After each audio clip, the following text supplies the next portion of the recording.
Ai, gente, eu tô até meio nervosa, assim, que coisa importante falar com tanta gente interessante assim.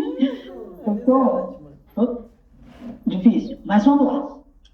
Bom, é lógico que é ótimo estar aqui com vocês, e eu tinha comentado com o Zé Gabriel que eu gosto de datas redondas.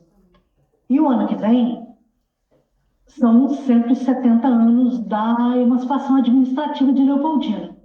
E então, vocês vão comemorar? Temos que comemorar, é uma ideia É boa, uma hein? ideia boa. Ah, eu acho importante. Outra coisa que eu comentei com ele é que agora, dia 12 de outubro, o Fernando Sabino faria 100 anos, né?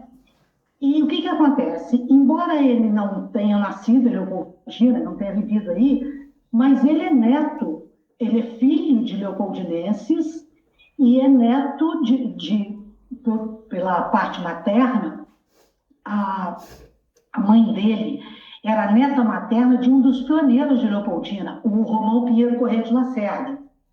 Então, eu penso o seguinte, seria muito legal se vocês programassem que tal um saber com sabor em homenagem ao Fernando Sabino. Afinal, poxa, ele escreveu, ele citou a nossa terra numa das obras dele, né? Que tal? Topam? Topando, vou topando. Ótima ideia. Olha, tem uma pessoa aí, que está aí presente, que sabe que eu adoro inventar moda para os outros, sabe? Eu adoro. Então eu espero que vocês. Bom, mas de repente é uma ideia. Mas vamos lá. Agora vamos falar sério. Na verdade, é o seguinte: eu hoje pretendo conversar com vocês sobre um projeto que o Zé Luiz e eu nos ocupamos nos últimos tempos. Esse projeto, o título do projeto é Pioneiros de Leopoldina, a ocupação do território que constituiu o município e sua organização no século XIX. Este projeto ele vem de 1994, quando eu iniciei um levantamento no fórum, no arquivo do fórum, no arquivo do judiciário de Leopoldina. E aí eu confirmei aquela história que a história tradicional ela destacou propriedades e proprietários sob critérios subjetivos, sem considerar ou sem avaliar todas as fontes disponíveis. Então me veio o desejo de pesquisar e divulgar informações mais abrangentes, sem privilegiar um determinado grupo social. E assim eu comecei, mas eu tive que interromper o projeto logo depois, porque, infelizmente, um funcionário começou a dificultar o meu acesso. É a visão míope, sabe? Aquela coisa, não começou a dificultar meu acesso, mas eu continuei com aquele desejo mesmo, a vontade de retomar esse projeto, porque eu achava importante, enfim. No final de 2018, eu tomei conhecimento de que, quer dizer, eu já sabia que um tempo depois o acervo foi recolhido pela COARP, Coordenação de Arquivos Permanentes do Tribunal de Justiça de Minas Gerais. Eu já sabia que tinha sido recolhido, mas não estava disponível ainda. O projeto estava em andamento. E no final de 2018 eu fiquei sabendo que já estava disponível. A gente podia começar a pedir. Eu falei, opa, está na hora. Agora que eu posso retomar o processo. Aí eu fiz a proposta para o Zé Luiz, ele topou, e aí a gente começou, nós passamos a organizar as informações que nos falam daquelas pessoas que vieram ocupar este sertão aí onde vocês estão. E nós começamos a organizar aquele material. O nosso método de trabalho, para quem não sabe, sempre foi o mesmo.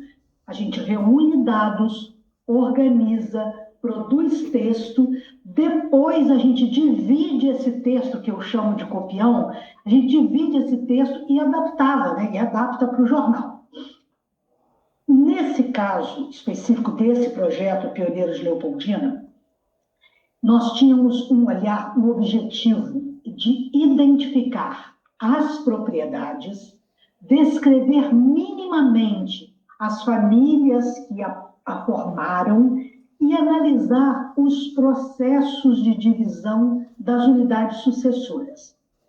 Isso tem um sentido. A gente pretendia analisar, além da divisão amigável ou judicial das propriedades, trabalhar com as cartas de sesmaria, com as escrituras de compra e venda, com os inventários, com os testamentos, com as listas nominativas de habitantes de 1831, 1835, 1843, com o registro de terras de 1856 e com o recenseamento dos estabelecimentos rurais de 1920.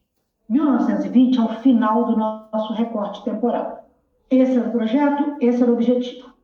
Nós já sabíamos que seria necessário trabalhar em etapas, por causa do grande número de propriedades. E quando eu comparei a lista de unidades que citadas nos processos que eu consultei na década de 90, com os registros de terras de 1856, eu constatei que eu precisava analisar muito mais processos. Porque acontece que um trabalho dessa natureza não é factível se você analisar só aquela propriedade. Você não pode focar apenas numa determinada fazenda, numa determinada sesmaria. Você precisa analisar os antecessores, se for possível, os sucessores e os confrontantes. E aí a coisa vai tomando um volume assim absurdo. Eu já sabia que escrituras de compra e venda de pedaços de sesmarias poderiam ser encontrados nos processos de divisão, sim, mas também em inventários e em prestações de contas de tutela, por exemplo. E, além disso, eu sabia também o seguinte: ocorreram desmembramentos de processos lá no passado remoto. O que aconteceu? Eles levaram alguns conjuntos documentais a serem desmembrados de tal forma que depois aqueles pedaços se transformaram em unidades independentes, porque eles ficaram tanto tempo separados que já não se sabia mais a que processo pertenciam. Eu acho que a melhor imagem para esse projeto é o de uma teia de aranha. É um emaranhado de fios que se você cortar um, você acabou com o assunto. Não tem jeito. Bom, eu não pretendo entrar em detalhe de cada tipo de fonte, nem da própria lei de terras de 1856, que é ela que dá sustentação para esse projeto. Eu só quero, eu vou comentar alguns dados frios, até para explicar por que o processo foi feito em etapas e por que até agora nós não conseguimos, nós só publicamos uma pequena parte. Então vamos lá. Nós separamos 123 propriedades registradas em 1856 e que continuavam no município de Leopoldina no final do século XIX. No final do século XIX, essas 123 propriedades já estavam divididas entre, deixa eu pegar o número, 234 proprietários. Eu gostaria que vocês observassem esse detalhe, tá? De 136 foram para 234 proprietários. E quando, nessa mesma área administrativa que nós definimos como nosso recorte geográfico, nessa mesma área, em 1920 havia, pegar o número, que eu sou ruim de número à beça, 889 estabelecimentos rurais. Gente, só de comparar isso aí, já dá para perceber que as grandes propriedades do início do povoamento não existiam mais. Isso, assim, de certa maneira, foi um pouco... foi surpreendente, sim, eu me surpreendi. Um aspecto que é importante destacar. Nem todos os fogos de um censo, fogos são as unidades habitacionais, vocês provavelmente sabem, mas é porque é mania de repetir. Nem todo fogo corresponde a uma propriedade. Por exemplo, em 1831, nós tínhamos 63 fogos, está no censo, mas só 22 propriedades foram foram registradas em 1856. Aí, de 31 a 38, apareceram mais 109 núcleos, tá? Núcleos familiares. E desses 109 novos, só 42 foram registrados. De 39 a 43, apareceram mais 132 famílias. E só 41 foram registradas. Só 41 propriedades foram registradas. Ora, eu tive que anotar esses números, porque eu queria comentar com vocês o seguinte, que essa diferença numérica, ela se justifica da seguinte maneira, em parte porque chegaram novos moradores, claro, mas em parte porque algumas dessas novas famílias foram formadas por filhos dos pioneiros. E acontece que as famílias nucleares recém-formadas, elas viviam quase sempre junto com a família original. Então, há uma discrepância significativa entre número de propriedades e número de famílias nucleares, porque geralmente as propriedades abrangem famílias estendidas. Esse é um ponto importante para observar. O outro ponto é o seguinte: em 1856, Leopoldina era muito maior. Todo mundo sabe que Leopoldina era muito maior. Eu até ia preparar um gráficozinho para mostrar, mas não deu certo, não, porque eu acabei não conseguindo fazer os slides. E não dá para eu mostrar para vocês o meu rascunho, assim, que eu acho que vocês não vão entender nada. O que acontece? Leopoldina era muito maior do que é hoje, e em 1854, eu fiz questão até de ir lá consultar. Em 1854, o território era de 3.630 quilômetros quadrados aproximadamente. Hoje são 943, tá? Só que nós não pesquisamos, não selecionamos propriedades dos antigos distritos São José do Paraíba, Santa Rita do Meia Pataca, hoje Cataguases, Nossa Senhora da Conceição do Laranjal, São Francisco da Capivara, que hoje é Palma, e Santo Antônio do Aventureiro. Desses, então, distritos, quer dizer, que abrangem outros municípios hoje, porque só de Santa Rita do Meia Pataca, hoje são municípios Itamaraty, Santana, não, Laranjal já era separado, e Miraí. Que Miraí, por exemplo, foi criado quando o território pertencia a Leopoldina. Nós não nos ocupamos dessas propriedades, porque o universo era tão grande, a gente selecionou o da parte sul. A parte sul, que equivalia, em 1854, a 2.340 quilômetros quadrados aproximadamente. E o que é essa parte sul que eu estou falando? Essa parte sul é só um pedacinho de São José do Paraíba, é bem pouquinho, que é a parte de Angostura, porque Angostura ainda ficou pertencente a Leopoldina até mais tarde. Pirapitinga, que ficou também um bom tempo ainda, tem uma parte... Tá, esqueci de falar de Recreio, que Recreio continua até 1838. Então foi Pirapitinga, Estrela d'Alva, Volta Grande, esse pedacinho de Além Paraíba, que é a Angostura, um pedacinho de Santo Antônio do Aventureiro e a Argirita, que a Argirita ficou em Leopoldina até 1962. E um detalhe, aí tem dois detalhes que eu tenho que chamar a atenção também. Primeiro, o distrito de Taruaçu. Taruaçu foi criado como distrito 2 anos depois do registro de terras. O registro foi em 1856, Taruaçu foi criado em 58, dentro do território da Vila Leopoldina. Só mais tarde que foi transferido para São João Nepomuceno. Então, o que ocorre? As propriedades do Taru ou foram registradas na Vila Leopoldina ou em Bom Jesus do Rio Pardo. E como nós trabalhamos com registro de terra das propriedades do Rio Pardo, algumas propriedades do Taru entram nesse número que eu falei com vocês, de 123. A mesma coisa acontece com Conceição da Boa Vista.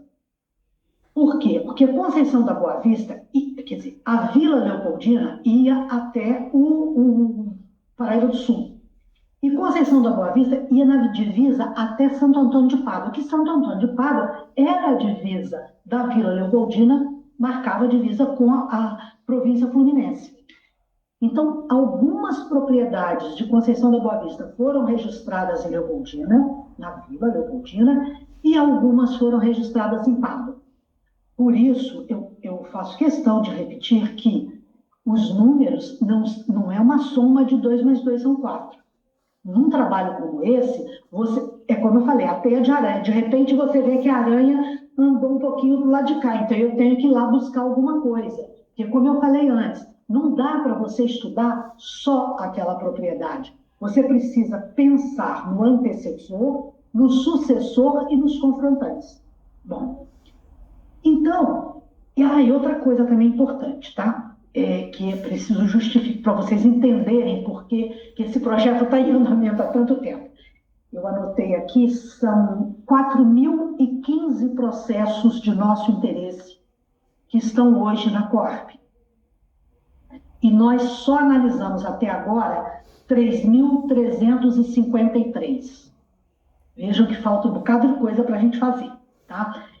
E tanto o número de propriedades quanto o número de processos pode mudar a qualquer momento. Se duvidar, amanhã já mudou. Por quê? Porque a pesquisa continua. Pesquisar, gente, é um vício. Tem gente que gosta de tomar cachaça, tem gente que gosta de tomar uísque, tem gente que gosta de fumar, seja lá o que for. Eu gosto de pesquisar. Isso é um vício. Então, isso não acaba, entendeu? Vai acabar quando eu morrer, porque quando eu morrer, acabou tudo. Mas isso não interessa agora. E eu queria também chamar a atenção para uma coisa. O conhecimento do assunto, ele também pode mudar e pode causar surpresas. Particularmente, eu tinha aprendido, quando a gente fez o projeto da Colônia Constança, eu tinha aprendido que o lote, em média, os lotes da Colônia Constança tinham 40 hectares. E qual não foi a minha surpresa ao descobrir que aquelas várias grandes propriedades que eram citadas desde a minha infância, eu ouvia falar, não, porque tinha fazenda tal, tinha fazenda qual, não sei o que lá. Opa, quase que eu derrubo isso aqui. Qual não foi a minha surpresa quando eu descobri que algumas delas chegaram em 1900 com menos de 100 hectares? Aquilo é uma pulga atrás da orelha, tá? Eu fiquei meio invocado. Bom, mas eu também, ainda outra coisa que eu quero comentar com vocês. Das 123 unidades que nós selecionamos para trabalhar, até agora, olha que isso está rolando desde 2018, eu já tinha coisa da década de 90. Até agora, nós só conseguimos organizar informações de 64 unidades, ou seja, 52%, tá? E mais. Até agora, nós só publicamos nos meios a que temos acesso, nós só publicamos 12 títulos, que incluem as 12 propriedades, que lhes dão os nomes, mais 21 propriedades que são no seu entorno, divisões, etc. E aí eu fiz o seguinte, para não ficar uma coisa assim, que esse negócio está meio chato, né? Eu só estou falando de número, de umas coisas enjoadas. Então eu fiz o seguinte, para dizer para vocês como é que eu trabalho e como é que o Zé Luiz me apoia também no tipo de projeto de conhecer os pioneiros de Leopoldina, está escrito, eu vou falar para vocês de uma propriedade, do que resulta você estudar essas propriedades, como que você chega a esses pioneiros. Então vamos lá. No princípio, eu não vou falar o nome da propriedade, não, mas vocês vão descobrir rapidinho.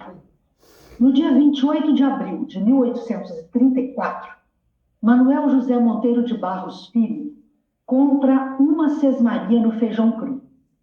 O vendedor não era o seu proprietário, mas um seu parente, Francisco Pinheiro Corrêa de Lacerda, que logo depois deixou o sertão do Feijão Cru, se dirigiu para a província fluminense e morreu em Itaocara em 19 de fevereiro de 1842.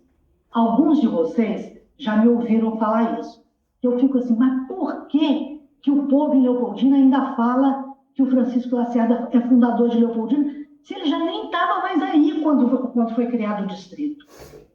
Muito bem. Ele vendeu essa terra aí em 1834. As terras foram ocupadas por Maria do Carmo Monteiro de Barros e seu marido João Ferreira da Silva.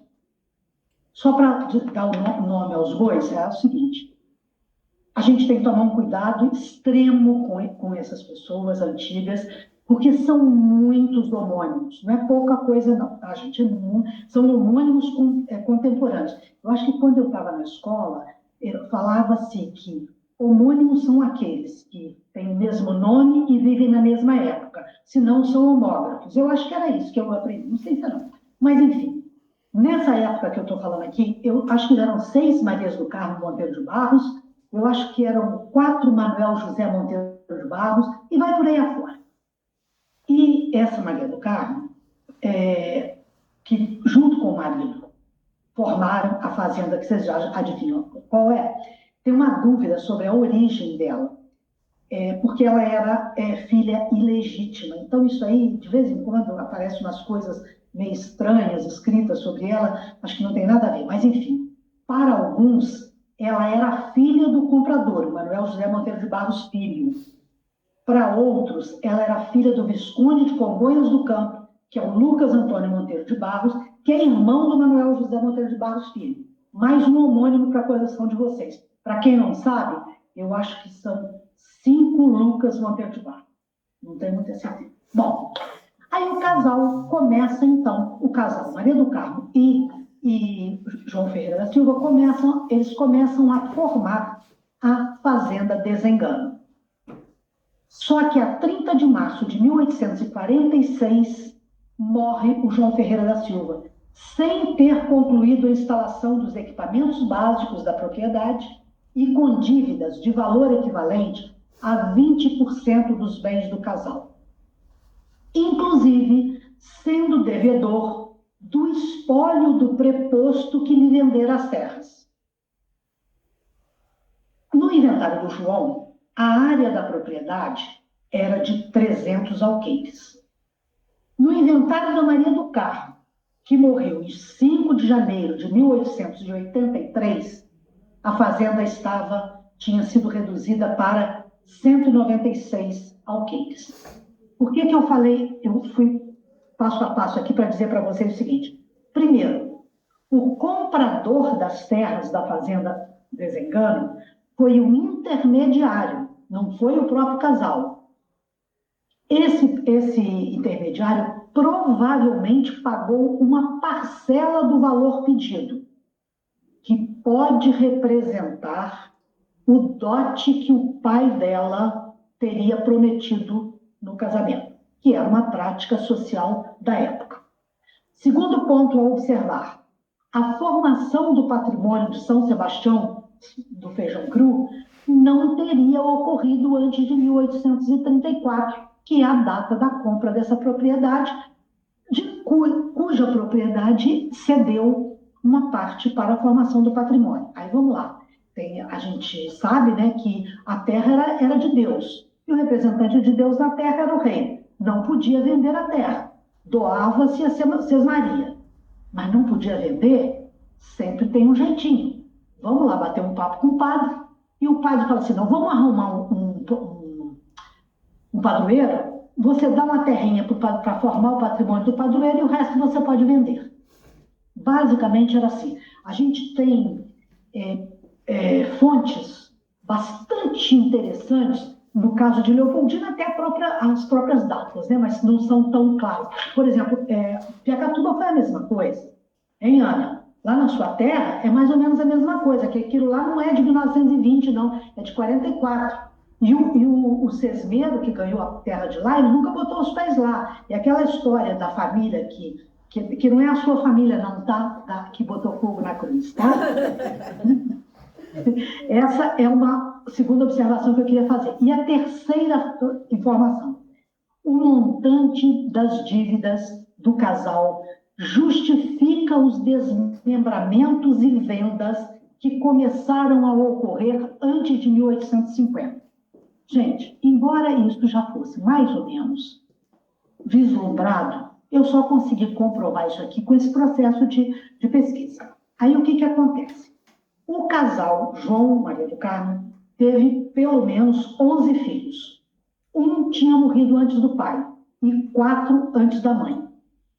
No inventário dela, veja bem, no inventário dele eram 300 alqueires, no inventário dela eram 196 alqueires. Ah, tá, então a família ficou com a terra. Nananina, não. Mais ou menos. Eu anotei aqui. Vamos lá. No inventário dela, os 196 alqueires pertenciam a 6 descendentes, inclusive os seus netos. No caso dos falecidos, a terceira geração, né? 6, tá? Eu nomeei por filhos. Os outros filhos já não tinham mais propriedades ali, já tinham vendido, enfim. Um banco, claro, um banco é hipoteca. 3 credores pessoas físicas, além do banco, tinha mais 3 credores pessoas físicas, que eu vou citar o nome dele aqui, que é velho conhecido de vocês aí, Marciano Teixeira Lopes Guimarães. Não é, Zé Gabriel? O cara construiu essa casa aqui. Com dinheiro. E, além dos 6 descendentes, um banco, 3 credores, tinham 18 pessoas que compraram partes da fazenda ao longo dos 37 anos anteriores ao inventário da Maria do Carmo. E uma área que aí, quem for bom de conta e faça, porque eu não sei calcular espaço, tá, gente? Eu não sei, assim, eu não sei dizer quantos metros eu ando daqui na minha casa, porque eu sou meio ruim para isso, de espaço. 27.770 metros quadrados, onde então existiam a estação e dependências da Estrada de Ferro Leopoldina, o Largo Félix Martins, algumas casas em Ningem. Então, é isso aqui, eu separei esse caso para mostrar para vocês que as propriedades elas foram sendo divididas, assim, eu acho até que numa grande velocidade.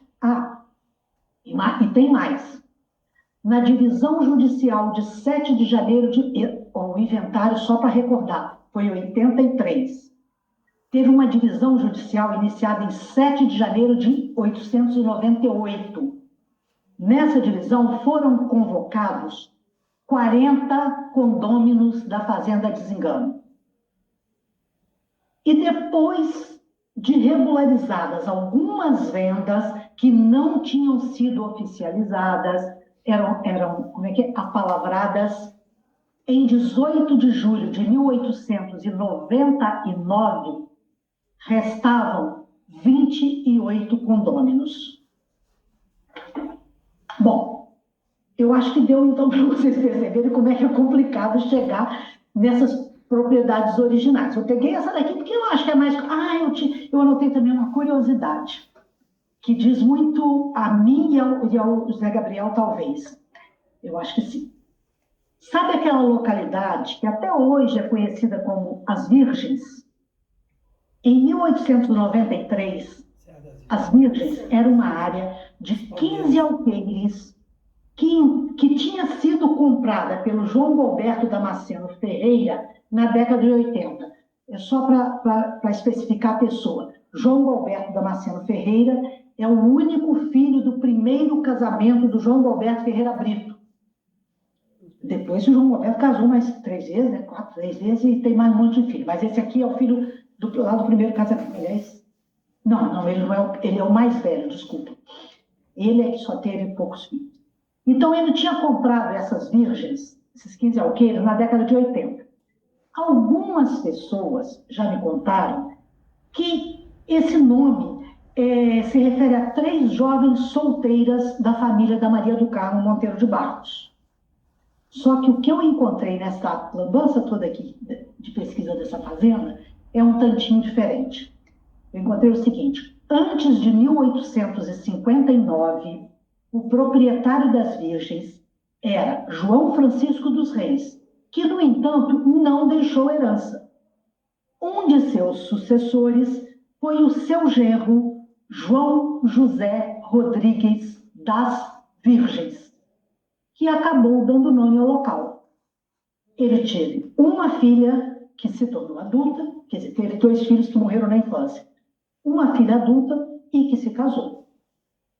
Em 1893, essa área de 15 alqueires foi permutada pelo João Alberto Damasceno com um herdeiro do Francisco da Silva Barbosa. Aí para um pouquinho. João Alberto Damasceno, filho de João Alberto Ferreira Brito, formador da Fazenda Fortaleza. Ele permuta terras com Francisco da Silva Barbosa, que é o formador, descendente do formador da Fazenda Boa Vista dos Barbosa.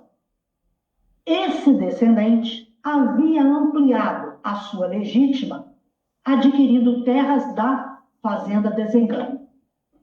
Falei pra caramba na cabeça de vocês, não sei se me fiz entender. Agora, estou aberta a perguntas, se é que eu vou conseguir responder. Bom, começou. Deixa eu fazer uma pergunta, então, que é em relação à Fazenda Feijão Cru, que é a mais central na área urbana, vamos dizer assim. Sim. Porque ela era aqui onde era o ginásio, certo? A sede, né? Essa poderia ser a origem da área urbana, a partir da Fazenda Feijão Cru? Opa, peraí, que sumiu você aqui. O que aconteceu? Peraí que você sumiu da minha frente aqui. Eu tô te vendo. Voltou. Vocês tinham sumido daí, eu encostei em alguma coisa que sumiu. Vamos lá. A Fazenda Feijão Cru, ela pode ser, mas não por doação, quer dizer, pode até ter doação sim, mas não por doação direta. Tem uma questão, vocês já devem ter visto que o Mauro, ele dizia que o encontro da família, da Fazenda Desengano com a Fazenda Cachoeira, com a Fazenda da Grama, era no meio-fio do Teatro Alencar. Só que a gente, quer dizer, mas isso foi depois que o Mauro morreu, que Zé Luiz e eu passamos a defender a hipótese de que esse encontro não era na calçada do Teatro Alencar, era lá mais ou menos aproximadamente onde está hoje o prédio do Banco do Brasil. Como vocês sabem, ali tem um veio d'água que vai sair aí atrás da sua casa aí, né? Passa aqui no fundo. Pois é. Passa aqui no fundo do quintal, quando era Nós achamos que o encontro seria por ali. A rua Clóvis Cortes, teoricamente, tá? A Fazenda Cachoeira iria até ali pelo Cotegipe afora, tá? A Fazenda Desengano viria até ali e a Fazenda da Grama, e eu vou botar entre aspas e vou explicar por quê, chegaria ali. Essa é uma hipótese que o Zé Luiz e eu defendemos em virtude desses lances todos. A Fazenda Feijão Cru, ela ficava para lá do Feijão Cru.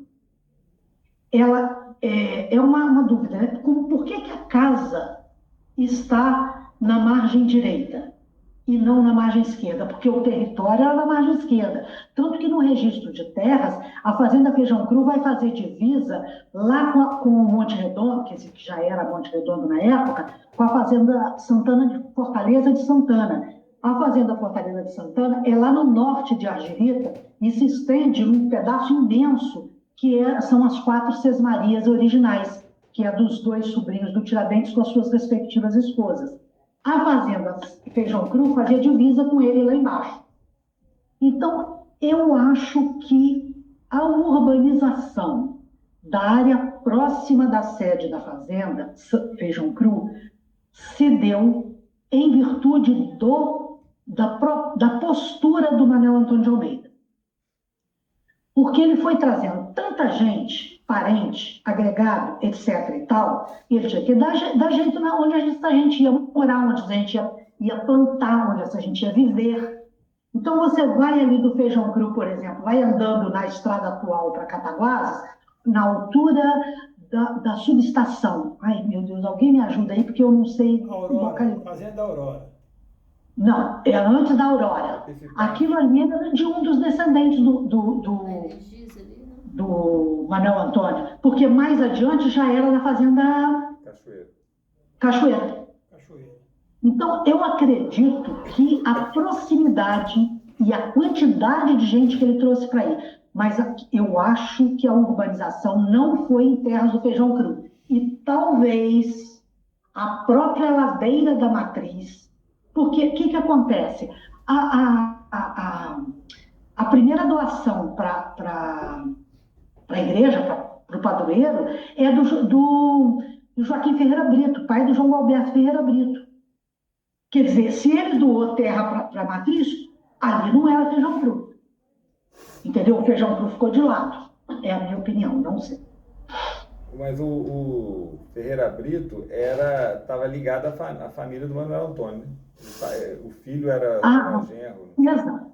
Com certeza, mas eu quis separar as propriedades, entendeu? Oficialmente.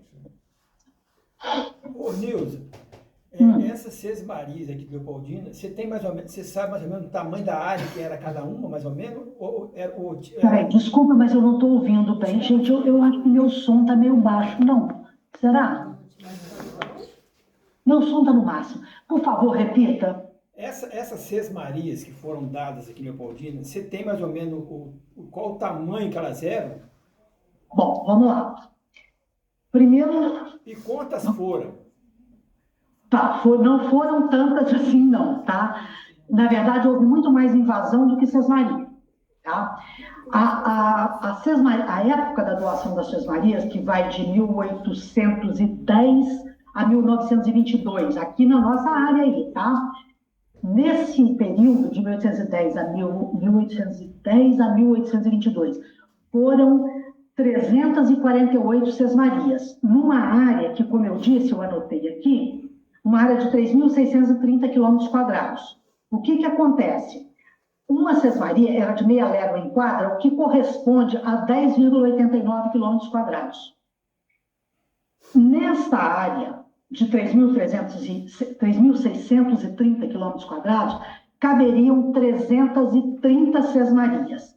Nós estudamos 348 Sesmarias que foram doadas nesta área que eu vou chamar de sul, a área da margem direita do Pomba, tá? Nós estudamos 348 Sesmarias. A maioria delas não era dentro do território da Vila Leopoldina.